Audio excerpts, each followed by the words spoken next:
వచ్చింది. వచ్చిందమ్మా. అదే ఎందుకు అలా అవుతున్నారో వాళ్ళు కొంచెం విచిత్రమైన విధంగా వస్తున్నాయి. వసంత గారు ఇద్దరు వెళ్ళిపోయారండి.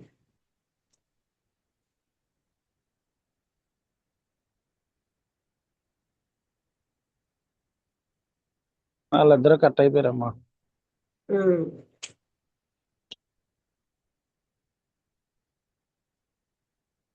కొంచెం చదివి ఆపదు. సరే. అంటే ఇలా 2 సార్లు లీవ్ అవ్వడం వల్ల రికార్డింగ్ అవ్వట్లేదని మరి బయటికి వెళ్లాల్సి వచ్చింది. అవునవును.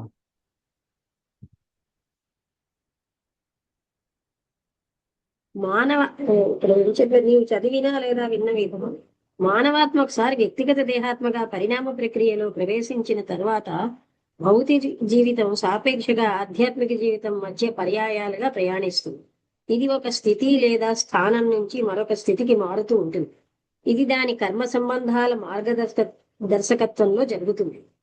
ఆత్మ దాని కర్మ ద్వారా ముందే నిర్ణయించబడిన జీవితానుసారం భౌతిక జన్మల్లోకి దిగి వస్తుంది. పరిస్థితుల పరిమితుల్లో దాని ప్రగతిని సవరించుకుంటూ అవకాశాలు సద్వినియోగం లేదా దుర్వినియోగం ద్వారా కొత్త కర్మను సృష్టిస్తూ ప్రతి భౌతిక జన్మ తర్వాత మధ్యలో ఉన్న కామలోకం సైకిక్ ప్లేన్, కి ఇక్కడ కామలోకం యాస్ట్రల్ ప్లేన్ అనే పదం వాడలేదు. భౌతిక లోకానికి స్వర్గానికి మధ్యలో కామలోకం ఉన్నది కదా, ఇంటర్వీనింగ్ రీజియన్ సైకిక్ ప్లేన్. మనం కామలోకం అనే అర్థమే చెప్పుకోవాలి. తర్వాత స్వర్గానికి చేరుకుంటుంది. విశ్రాంతి తీసుకోవడానికి భూలోకంలో పొందిన కి ఉన్నప్పుడు ఆ ప్రాంతానికి జీవాత్మ భౌతిక శరీరం కోల్పోయిన తర్వాత భౌతిక భాషలో మరణం తర్వాత భూలోకం నుండి పైలోకానికి ఎంతకాలంలో జీవాత్మ వెళ్ళగలదు అనే అంశం దాని ఆధ్యాత్మిక పరిణామం పైననే ఆధారపడి ఉంటుంది. ఎవరి జీవితం ఎంత ఆధ్యాత్మికంగా ఉంటుందో ఆ ప్రయాణం అంత త్వరితంగా జరుగుతుంది. భౌతికవాదపు పూర్తిగా ద్రవ్యాపేక్ష కలిగిన వారి దృష్టికోణం గల వారిలో ఈ మార్పు సుదీర్ఘ కాలమే మారుతుంది. మనం కామలోకం అనే అర్థమే చెప్పుకోవాలి. ఇప్పుడే భూలోకంలో పొందిన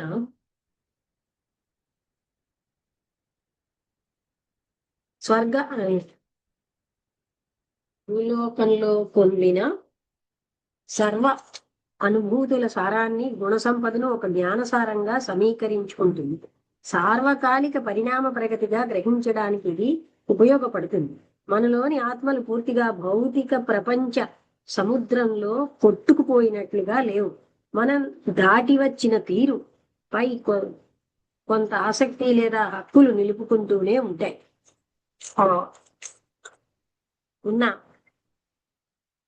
ఉన్నాము. పునర్జన్మ ప్రక్రియ అంతా భౌతిక మరియు ఆధ్యాత్మిక స్థితుల మధ్య ప్రత్యామ్నాయ జీవితం అనే విధంగా మాత్రమే చెప్పడం సరి అయినది కాదు. ఆత్మ పరిపూర్ణ రూపంగా ఒక స్థితి నుండి మరొక స్థితికి పూర్తిగా మార్చబడుతోందని భావించడం తప్పు. ఒక జన్మ ఆవిర్భావం ఈ భౌతిక లోకంలో ఆత్మ నుండి ప్రవహించే ఓ ప్రసరణ ఎఫ్లక్స్ వల్లనే జరుగుతుందనే విషయమే ఈ ప్రక్రియకు సరైన నిర్వచనం అని గ్రహించాలి. ఆధ్యాత్మిక లోకం అయితే ఎల్లప్పుడూ అదే స్థితిలో ఉంటుంది. ఆత్మకు సహజ స్థానం అంటే ఆధ్యాత్మిక లోకం. దీనిని అది పూర్తిగా వదిలి వెళ్ళదు. ఆధ్యాత్మిక స్థాయిలో శాశ్వతంగా ఉండే ఆత్మ యొక్క ఆ భాగాన్ని హయ్యర్ సెల్ఫ్, ఊర్ధ్వ ఆత్మ అని పిలుస్తారు. ఆ ఊర్ధ్వాత్మను మిస్టర్ సిన్నెట్ అవతరించడం సాధ్యం కాని నాన్ మెటీరియలైజబుల్ అని వివరించారు. అంతేకాక ఇది ఎటువంటి పరిస్థితుల్లోనూ అత్యున్నత ఆధ్యాత్మిక అవగాహనకి కూడా అందదు. ఈ ఊర్ధ్వ ఆత్మ నిజానికి పరబ్రహ్మ స్వరూపం. వాక్కుకి మనస్సుకి కూడా అందనిది సమాధి స్థితిలో తారాదీక్ష స్వీకర్త యొక్క ప్రజ్ఞాశక్తి ఆ పరమ సత్యంలో పూర్తిగా లయమైపోతుంది. తర్వాత అధ్యాయం 10 ఆలోచన తత్వం on the nature of thinking principle. సాధకుడు మానవుడికి మరణానంతర స్థితి తర్వాత ఏది ఇంకా మిగిలి ఉంటుంది అనే విషయం ప్రస్తుతం నాకు స్పష్టంగా తెలియడం లేదు. దయచేసి ఆ విషయాన్ని వివరించండి. దివ్యజ్ఞాని: నేను ఎప్పటికే వివరించాను. పునర్జన్మ చెందే తత్వం లేదా దివ్య మానవుడు, డివైన్ మ్యాన్ అని పిలిచే తత్వం జనన మరణ చక్రం మొత్తంలోనూ నాశనం కావడం లేదు. అది ఆలోచించే అస్తిత్వంగా ఆత్మస్వరూపంగా కూడా నశించదు. ఇది మానవ జీవితానంతరం వచ్చే స్వర్గలోకంలో కూడా గత వ్యక్తిత్వమైన శ్రీమాన్ ఏ గారు లేదా శ్రీమతి బి గారి యొక్క స్మృతి స్పిరిచువలైజ్ రిమెంబరెన్స్ ని కలిగి ఉంటుంది. స్వర్గస్థితి అనేది భూమిపై జీవితం యొక్క కొనసాగింపు మాత్రమే అని అర్థం చేసుకోవాలి. భూలోక అత్యున్నత స్థితిలోని ఆనంద జీవితం క్షణాల సారమంతా ఆ స్వర్గంలోకి చేరుతుంది. జీవాత్మ భూలోక జీవితంలోని దేహాత్మ ప్రజ్ఞాస్థితిని జ్ఞాపకం పెట్టుకుంటుంది. భూలోక జీవితంలో తానెవరో స్వర్గంలో దానికి స్పష్టంగా జ్ఞాపకం వస్తుంది. అప్పుడే తనకి ప్రియమైన వారందరితో ఒక ఆనందకర స్వర్గస్థితిని పొందగలుగుతుంది. సాధకుడు జీవాత్మనికి ఇంతటి దివ్య ప్రకృతి ఉన్నప్పటికీ 2 జన్మల మధ్య దీనికి ఒక విధమైన మానసిక అవరోధం లేదా అస్పష్టత ఉంటుందనేగా దీని అర్థం. అంటే మెంటల్ అబ్స్ట్రక్షన్.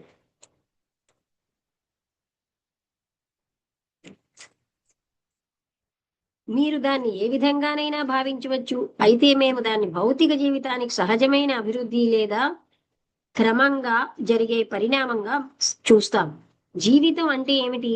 అది ఎన్నో విధాలైన అనుభవాల సమాహారం. ప్రతిరోజు మారిపోతూ ఉండే ఆలోచనలు, భావనలు, అభిప్రాయాల సముదాయం.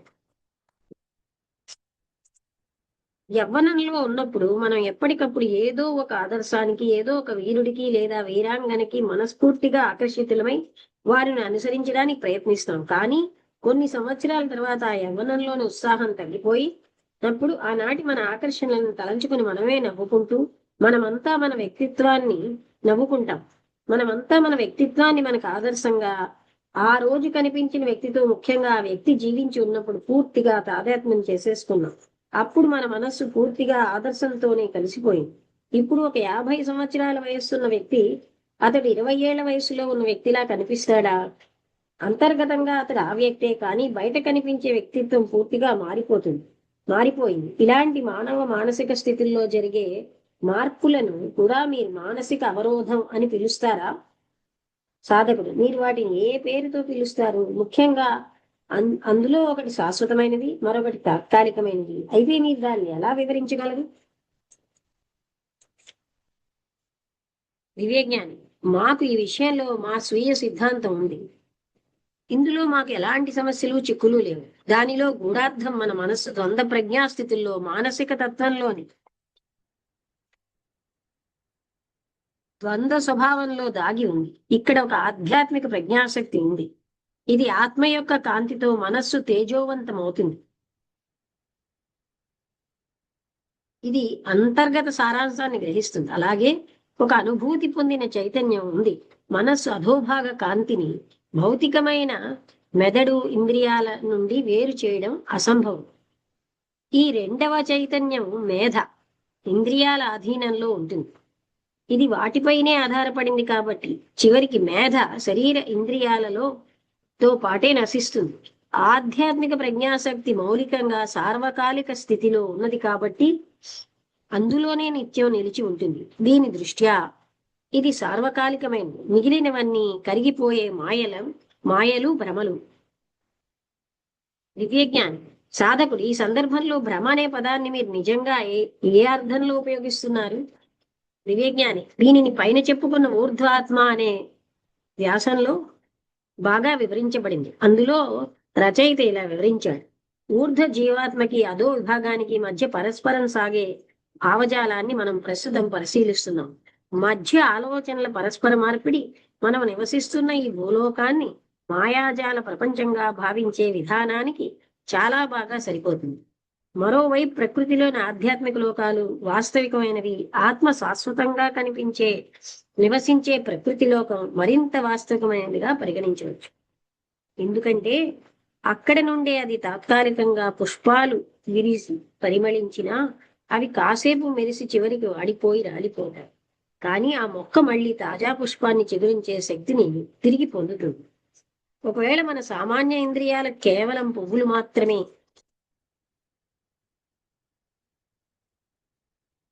కనిపిస్తే వాటి వేళ్లు మనకు కనిపించని స్థితిలో ఉండేవి. అయితే అలాంటి ప్రపంచంలో జీవించే తత్వవేత్తలు వేరులు ఇంకెక్కడో ఉండే వాస్తవ స్థితిని ఊహించిన వారు ఇలా చెబుతారు: ఈ పువ్వులు మొక్కలు నిజమైనవి కావు, వాటికి నిజంగా ఏ ప్రాముఖ్యం లేదు, అవన్నీ క్షణికమైన భ్రమలే. ఇదే నేను చెప్పాలనుకుంటున్న భావం. మన జీవిత పుష్పాలు వికసించి మెరిసి రాలిపోయే ఈ లోకం కేవలం తాత్కాలికం, అనిత్యం. భ్రమలకి మాయలకి నెలవైన ఈ లోకం శాశ్వతమైనది కాదు. ఇదే నా ఉద్దేశం. తాత్కాలికమైనవి నశించే వ్యక్తిగత జీవిత పుష్పాలు. వికసించే లోకం కాదది, అది శాశ్వతమైన లోకంలోనే వికసిస్తాయి. మన ప్రజ్ఞాశక్తి మూలాలు కలిగిన ఆ లోకం మాయలు, భ్రాంతులకు అతీతమైనది. ఇది సార్వకాలిక స్థితిలో ప్రకాశిస్తూ ఉంటుంది. ఇక్కడికి ఆపుతాను, లేకపోతే ఇది ఒక్కటి చదివేద్దాం. సార్వకాలిక స్థితిలో నివసించే మూలాలు లేదా వేళ్ళు అనే మాటకు మీరు ఏ విధంగా అర్థం చెబుతారు? దివ్యజ్ఞాని: ఆలోచించగల జీవి పేరుతోనే నేను చెబుతున్నాను. పునర్జన్మ అంటే ఆలోచించగల జీవి కొటేషన్ లో ఉంది, ఈ పేరుతోనే నేను చెబుతున్నాను. పునర్జన్మ పొందే జీవాత్మని ఇగో. మనం దాన్ని దేవతగా, ఆత్మగా, శక్తిగా ఎలా అయినా పరిగణించవచ్చు. మన శారీరక ఇంద్రియాలకు అందినది, వాటి నుండి ప్రత్యక్షంగా వికాసం పొందినది, దానికి అనుసంధానమైనది అయిన ఊర్ధ్వమైన అగోచరమైన మూలమే అమరత్వం పొందగలదు. ఈ కారణంగా దేహాత్మ నుండి వచ్చే ప్రతి ఉన్నతమైన ఆలోచన, భావన, ఆకాంక్ష ఈ మూలం ద్వారా జన్మించి దానితో పోషించబడితేనే పడితే అది శాశ్వతమవుతుంది. భౌతికమైన ప్రజ్ఞాశక్తికి ఇది గోచరం కాదు. ఇది క్రియాశక్తి ప్రేరేపించే ఊర్ధ్వ ప్రజ్ఞాశక్తి. శరీరం నిద్రాస్థితిలో ఉండగా మన జ్ఞాపక శక్తి చాలా బలహీనంగా, అస్పష్టంగానే స్మృతులను భద్రపరుస్తుంది.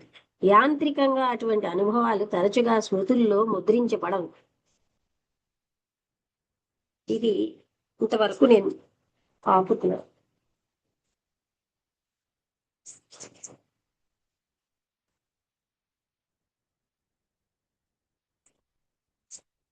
అంటే చెప్పగలేకపోతే రమణ గారు మీకు ఏమైనా అర్థమైందా? వసంత గారు లేకపోతే మధ్యలో వెళ్ళిపోయావు కదా? మధ్యలో ఆగిపోయింది మీది బాగాను, అందుకని నేను చూసుకుంటే రికార్డింగ్ అవ్వలేదని నేను ఆపాను, ఆపి వెనక్కి వెళ్ళాను. ఎందుకంటే నేను అనుకున్నాను అలాగా మీరు మ్యూట్ అయిపోయిందేమో కానీ రికార్డింగ్ అవ్వట్లేదు. ఇప్పుడు నేను మ్యూట్ లో మాట్లాడానేమో నాకు తెలియదు. నేను 3-4 సార్లు అడిగాను రికార్డింగ్ అవుతుందా అని. తర్వాత ఎప్పుడైతే రికార్డింగ్ అవ్వట్లేదో వెనక్కి వెళ్ళాను. అది కాదు, అవుతున్నదా అంటే అతను చెప్తున్నారు అవడం లేదు, మీ మాట మాత్రం వినిపిస్తున్నారు, కానీ నీకు మాత్రం మా మాట అతని మాట వినిపించలేదు. ఆయన 10 సార్లు రికార్డింగ్ అవ్వట్లేదని మళ్ళీ వెనక్కి వెళ్ళి మళ్ళీ ఆన్ చేసాను, అయినా అవలే. ఇప్పుడు మళ్ళీ ఆన్ చేసాను. కానీ ఏంటో క్లారిటీ లేదు అంతగా, అంటే సగం విన్నది కదా, అంతగా క్లారిటీ నాకు రావడం లేదు. సరే, అది మళ్ళీ తర్వాత పెట్టారు, చూద్దాం. అయితే నేను క్లోజ్ చేసిన రమణ గారు అడుగు, రమణ గారు అడుగు ఏమిటి, ఆయనకి ఏమిటి బోధపడింది? ఇదో అంతా లోకం, ఇక్కడిదంతా ఈ ప్రపంచం అంతా మాయ ప్రపంచం, ఇక్కడంతా మనం భ్రమల్లోనే ఉంటున్నాము, ఇది నిజమైనది కాదు. అంటే స్వర్గం అంటే మరణం తర్వాత వచ్చేటువంటి జీవితంలో అంటే అప్పుడు తెలుస్తుంది మనకి ఈ ఫిజికల్ లైఫ్ లో ఉండేటువంటి లోపాలు, దోషాలు అవన్నీ అని. అసలైన సుఖం ఆ మరణం తర్వాత వచ్చేటువంటి జీవితంలో ఉంటుంది అని అక్కడ అంటే మొట్టమొదటిలో చెప్పేవాడు అది.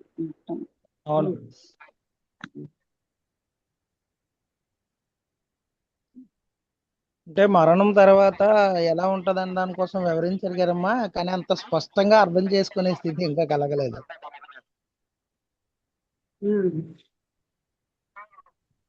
అంటే కొద్దిగా ఇది 2-3 సార్లు చదివితే గానీ ఈ పుస్తకం అర్థం కాదన్నట్టుగా ఉంది కొద్దిగా నాకు. అవును, దీనికంటే టెక్స్ట్ బుక్ ఆఫ్ థియాసఫీ చాలా సులువుగా ఉంది. ఆ, టీటు థియాసఫీ ఇలాగే ఉంటుంది. ఇంగ్లీష్ లో అవునవును. చదివినప్పుడు మాకు అలాగే అనిపించింది. ఉమ్, ఆ తెలుగు ట్రాన్స్లేషన్ ఇంకా ఇంగ్లీషే బెటరేమో, ఏమైనా మార్చారేమో అని ఒక భయం కూడా ఉంది. ఉమ్. అనుకుంటాను, పక్కన పెడదాం. పొద్దున్న వేళ అక్కలకోట మహారాజు గారి జీవితం మొదలెట్టాం. బాగుంది. ఇవాళ నరసింహం గారు రాలేదు. ఉహుం. జయంత్ వచ్చాడు, దుర్గా రామలక్ష్మి గారు వచ్చారు, ఇప్పుడు ఎందుకో రాలే గాని. ఉహుం. నిన్న నాగరాణి గారు కూడా వచ్చారు. ఉహుం. ఏం అయితే చెప్పారు లక్ష్మి అక్కలకోట గారి గురించి? బాగుంటుంది ఆ లైఫ్.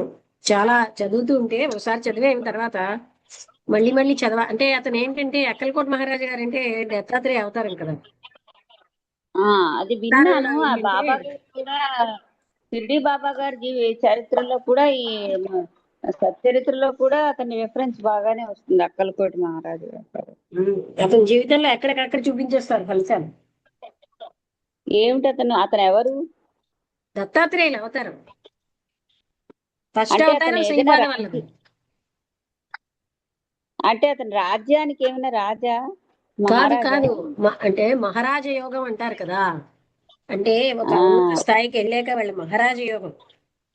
అందుకనే నారాయణ అంటే మహారాజ్. తర్వాత అదా, నేను ఇంకా సగం రాజేమో అనుకున్నాను. ఓకే అది ఓకే మహారాజ ఓకే. యోగం అంటారంటే ఆ స్థితి అది. ఆయన దత్తాత్రేయుల మూడో అవతారం. మొదటి అవతారం శ్రీపాద వల్లభి, రెండో అవతారం నరసింహ సరస్వతి, 3 తర్వాత మాణిక్య ప్రభు, 4, 5 సిరిడి బాబా అంటారు. ఓ అచ్చా అచ్చా. ఎవరి పుస్తకం చదువుతున్నారు మీరు? ఆ అక్కలకోట మహారాజు గారి గురించి ఎవరు రాశారు?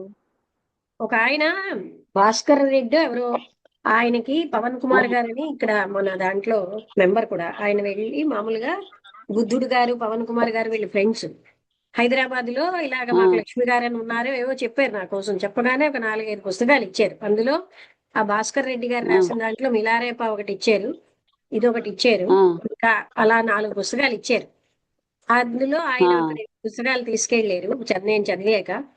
ఈ అక్కల్కోట మహారాజు గారిది ఉంది. నాకు అనిపించింది కొంచెం సంతోషంగా ఉంటుంది మధ్య మధ్యలో. ఇప్పుడు ఈ కీర్తి థియాసఫీ లాంటివి చదివాక అక్కల్కోట మహారాజు గారు చదివితే హాయిగా ఉంటుంది. నిజంగానే అది అంటే సులభంగా ఎలాగా అంటే మన యొక్క ఇన్స్పిరేషనల్ గా. అంటే అతను ఏది మహారాష్ట్రవా? మహారాజ్ అంటే అర్థం ఏంటంటే ఆధ్యాత్మికతంగా ఉన్నత స్థాయికి వచ్చిన వాడి మహారాజ యోగం అది. మహారాజ్ అంటారు. అదే అదే ఎక్కడ తను మహారాష్ట్రవా అంటున్నాను. బహుశా అదే అయ్యి ఉండాలి. ఎందుకంటే అది అలాగా ఆ రెఫరెన్స్ అలా అనిపించింది, అందుకని చూస్తాను గూగుల్ చేసి అతను ఏమిటో. ఇప్పుడు శ్రీపాద వల్లభులు ఆంధ్రుడై పుట్టారు, కానీ మనకి చాలా మందికి ఆయన దత్తావతారం అని తెలియదు. ఏమిటై పుట్టారు? ఆంధ్రుడు, తెలుగువాడే. ఆహా. తెలుగువాడు. Okay okay. అచ్చా.